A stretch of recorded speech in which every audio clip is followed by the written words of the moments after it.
2-3 दिवसापूर्वी जी घटना इथं घडली त्या घटनेच्या संदर्भामध्ये का घडली, कशी घडली, त्याच्या संदर्भात कोण कोण आलं होतं, त्यांच्याशी सातत्याने प्रशासन म्हणजे विशेषतः जिल्हाधिकारी, नंतर जिल्हा पोलीस प्रमुख आणि शासनाचे इतर अधिकारी हे सगळेजण चर्चा करत होते.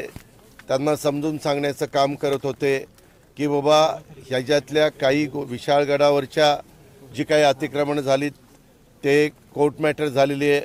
मुंबई हायकोर्टामध्ये त्याच्याबद्दल काही केसेस चालू आहेत आणि त्याच्यामध्ये कोर्टाचाही अवमान होणार नाही अशा पद्धतींचा मार्ग त्या ठिकाणी काढला जाईल.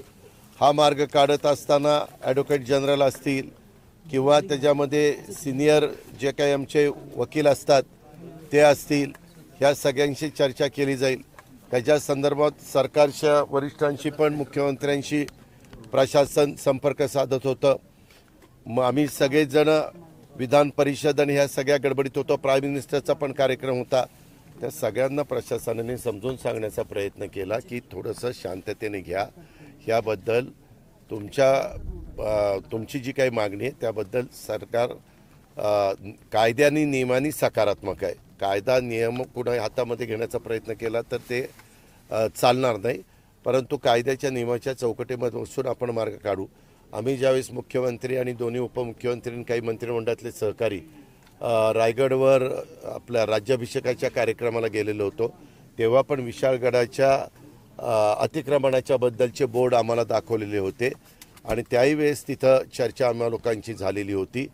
त्याच्यात सुरुवातीच्या काळामध्ये असा समज होता की तिथं सगळ्याच बाबतीमध्ये कोर्ट मॅटर असल्यामुळे तिथं काही करता येत नाही प्रशासनाला, असं साधारण पहिल्यांदा सांगण्यात आलेलं होतं. आणि एकदा प्रशासनाने सांगितल्यानंतर ते योग्य आहे असं समजून सरकार त्या बाबतीमध्ये वागत होतं. परंतु नंतर जरा खोलात गेल्यानंतर न्यायालयाच्या बद्दलचं बाजू जे सांभाळत असतात त्यांच्याशी चर्चा केल्यानंतर 13 लोक ना 13 पिटिशनर ही ह्याच्यामध्ये होती, बाकीची नव्हती. मग आता पावसाळ्याच्या काळामध्ये घरात राहतात तिथं त्यांना डिस्टर्ब करायचं नाही, पण जे कमर्शियल तिथं व्यवसाय करतात त्यांचं काढायचं आणि तशा पद्धतीनं काढण्याचं काम हे प्रशासनाने सुरू केलेलं होतं. असं करत असताना खरं तर तिथं सगळ्यांनी समंजस भूमिका घ्यायला पाहिजे होती. परंतु जाता जाता ही जी वाडी आहे इथं आता आपण पत्रकार मित्रांनी पण पाहिलं, मी स्वतः बघितलं, इथं राजेश पाटील आहेत, बाकीचे सगळे प्रशासनातले वरिष्ठ अधिकारी आहेत, सगळ्यांनीच बघितलं. काही निष्पाप लोकांच्या गाड्या तोडलेल्या आहेत, मोटरसायकली फोडलेल्या आहेत, स्कूटर फोडलेले आहेत, घराच्या काचा फोडलेल्या आहेत, दरवाजे तोडलेले आहेत. अशा पद्धतीचं नुकसान इथं करण्याचा प्रयत्न काही लोकांनी केलेला. वास्तविक ह्यांचा तसा अर्थार्थी विशाळगडाच्या वर असणाऱ्या अतिक्रमणाचा आणि इथं राहत असणाऱ्या लोकांचा काही दोघांमध्ये देखील संबंध नव्हता.